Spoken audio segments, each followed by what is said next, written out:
Байтұрсынов көшесінде ұзындығы 5,2 шақырымды құрайтын жаңа жылу құбырларын ауыстыру жұмыстары 1 қазанға дейін созылады деген еді мамандар. Десе де бұл көшенің бойымен қоғамдық көліктер 1 қыркүйектен бастап жүруге мүмкіндік жасалады делінген болатын. Бұл туралы Шымкент қалалық тұрғын үй коммуналдық шаруашылық бөлімінің басшысы Нұрлан Бектұрсынов телеарнамыздағы тікелей эфир бағдарламасында айтқан болатын. Жұмыстардың өзінің аяқтау мерзімі, толық аяқтау мерзімі 1 қазанда жоспарланған.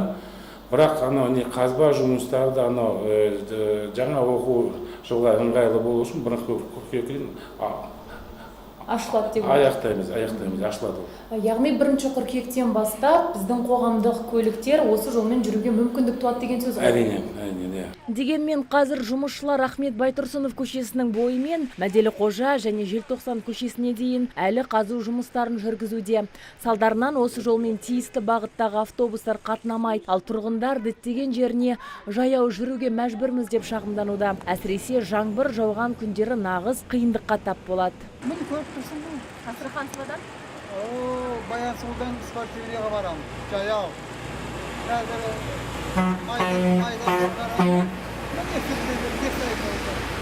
Қай уақытта келдім көріп отырсыңдар өздерің. Анау мектепке қазір оқушылар қалай барып жатыр?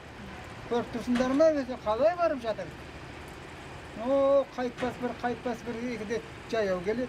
Қазір Байтұрсынова көшесінің онкологиядан бері қарайғы халық Баян Сұлуға барамыз.